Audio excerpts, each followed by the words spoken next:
with that. What was it with that? Episode all around, truly coming in between. Not a problem. They get it done. Go. Knocked off Mount St. Joseph, 53-38 to capture the first title. College led by Gage Howard. 7 rebounds in that block. The other 6'9", 4'7", Junior Mancho, added 9 points, 5 rebounds, and 2 blocks. Saved in person 9 points, 4 rebounds. He also got MVP of Baltimore Catholic League tournaments.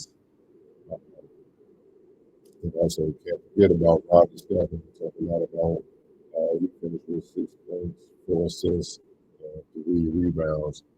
St. Joseph side, Joseph ended up with 11 points, 7 rebounds, and 2 assists. BJ Ranson, from the first finished with 10 points, 2 blocks. Kenneth Anthony, the second, had 4 points and 4 rebounds.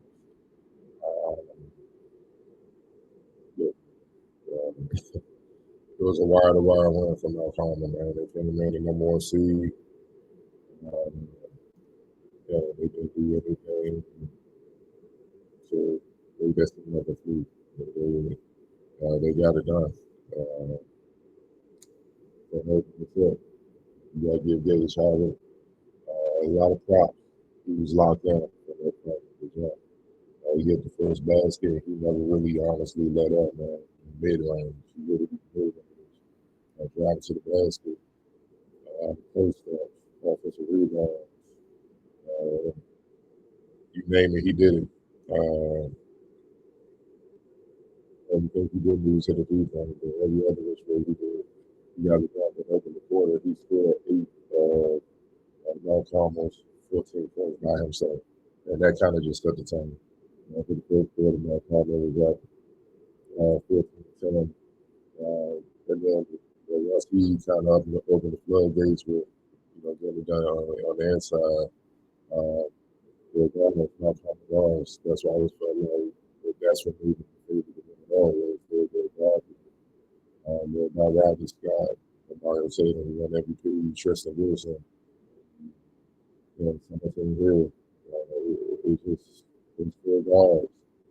It's the Luka and the kid is on both ends, man. That's just a rare feat.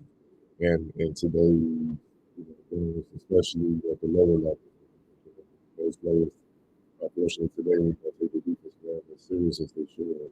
If that's the case with my family, look, they got a lot of deflections and they really suffocated St. Joe's.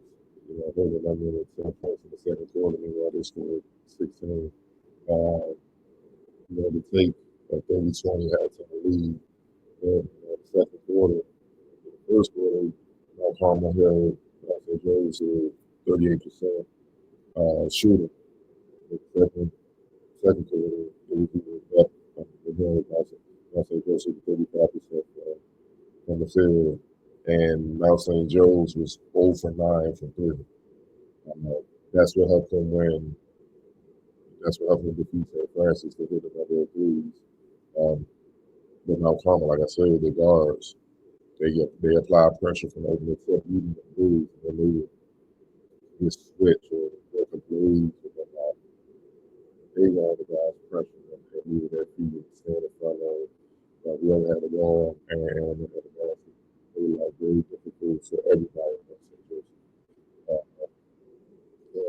First half, they shot. St. Joe's shot 37% overall from the field. The 0% free, they was 0 for 9. Meanwhile, Mount Carmel, they shot 56% from the field, 50%, 1 or 2 from 3. And about 10.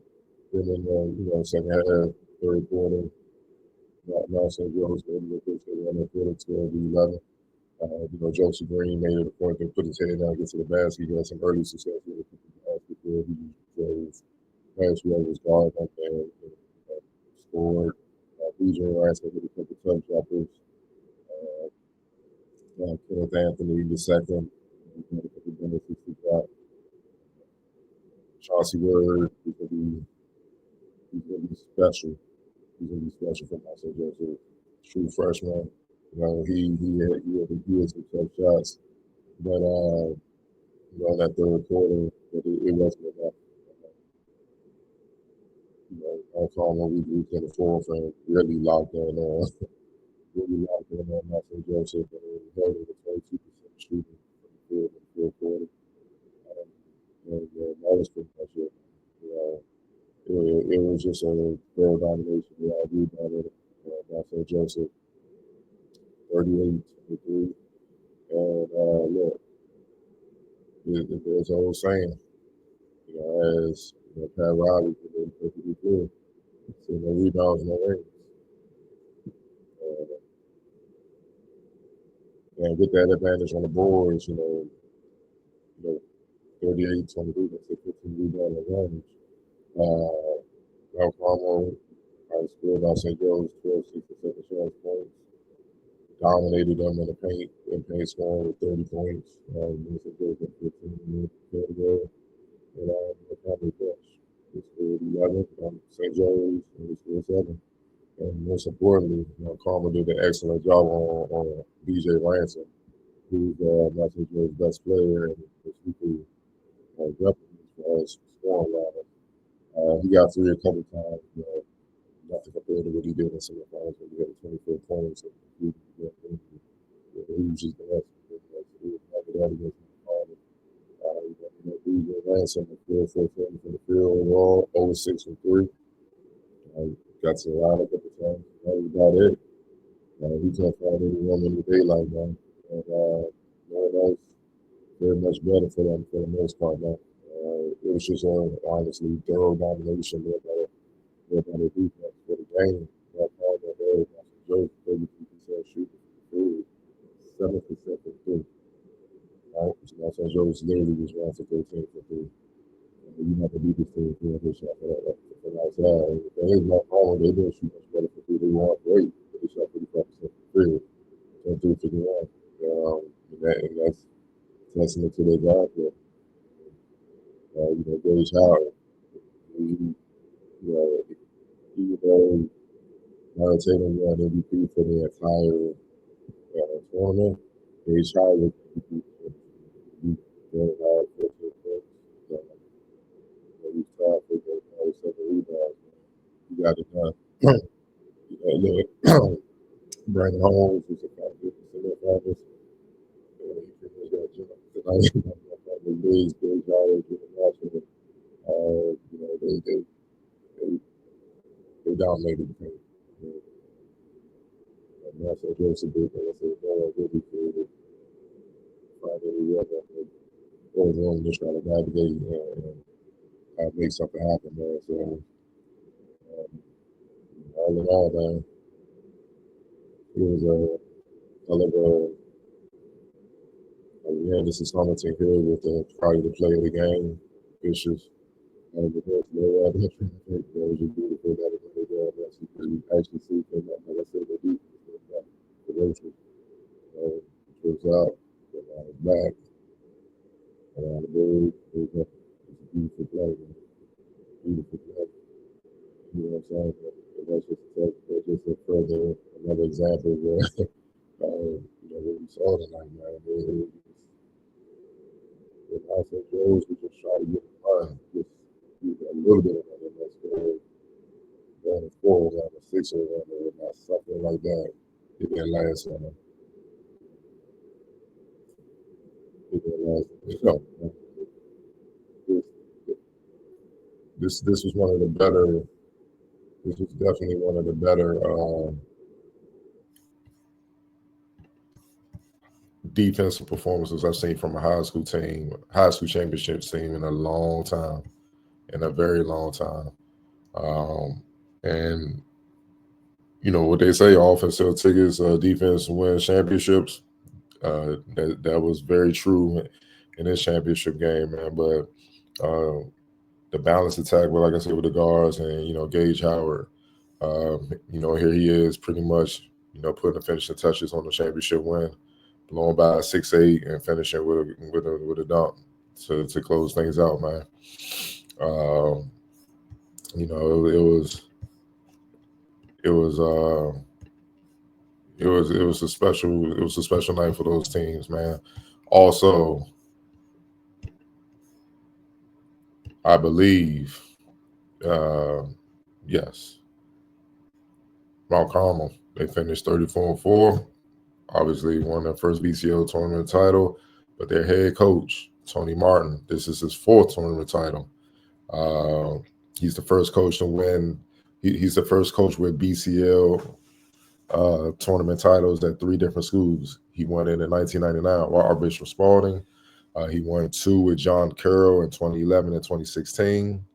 And obviously, he won tonight with Mount Carmel in 2025. He's also the first coach to take three different schools to their first Baltimore Catholic League title.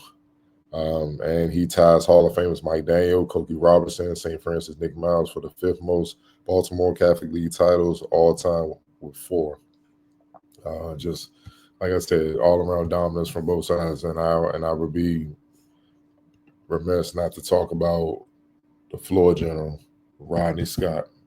I'm just gonna leave it with the end things with this. I don't care about his size, man, whatever, 5'8", 5'9". I don't care about that. A college coach, low major D1, Division II, high level D2. Offer this kid. Offer this kid. He's a winner. He's a natural floor general. He's a natural leader.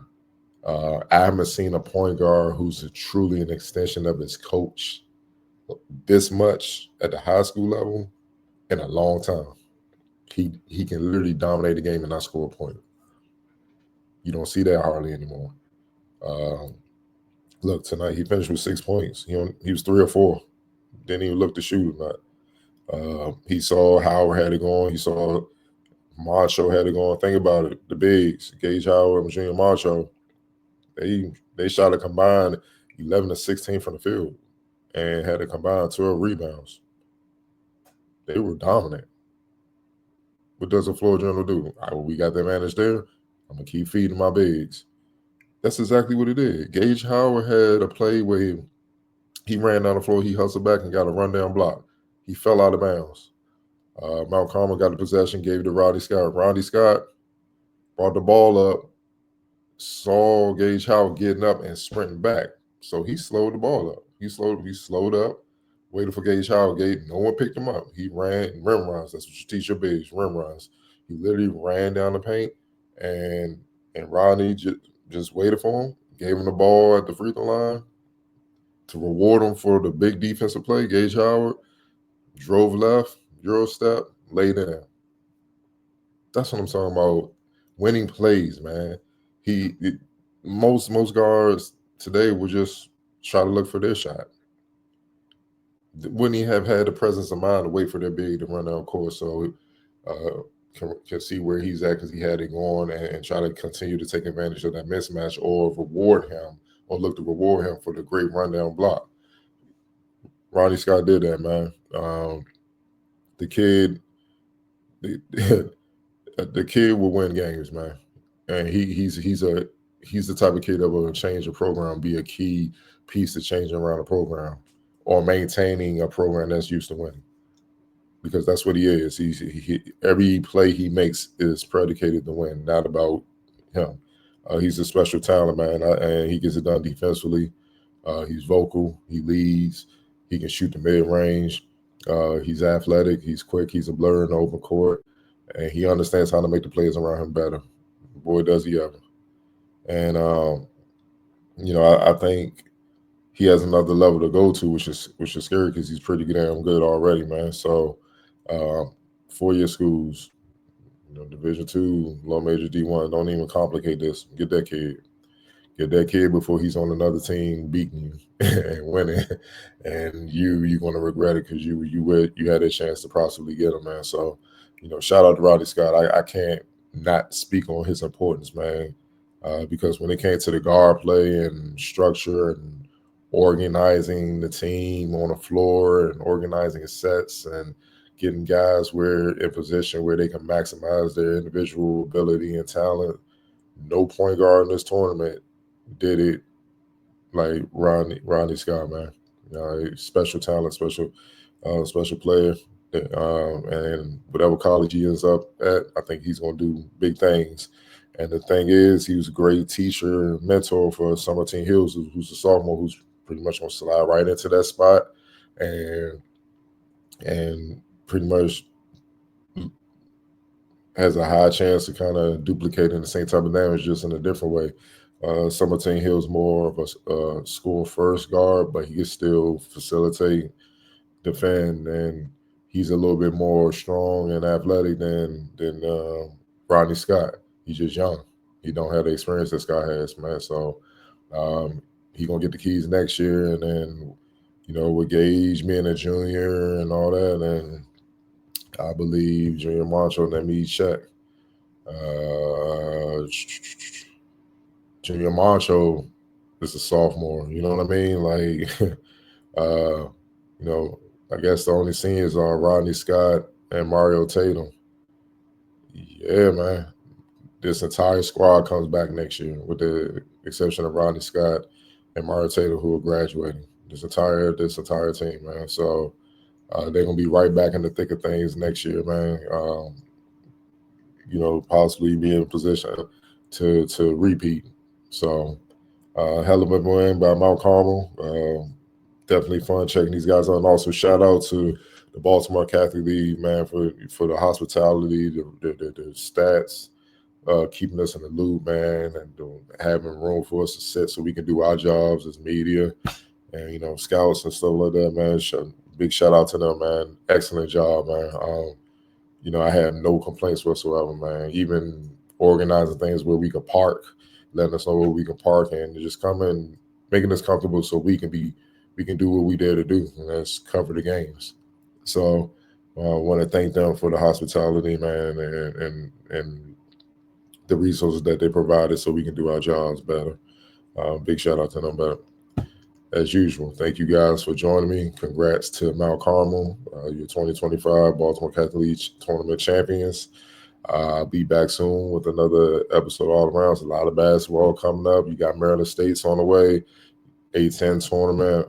Then it's pre-draft season. You got, yeah, man, you got Portsmouth and all the pre-draft workouts, and then that's going to lead into the big boy NBA combine. Yeah, it's a lot of basketball coming up, man, but I thank y'all for joining me and then, staying with me. I have more episodes coming very, very soon.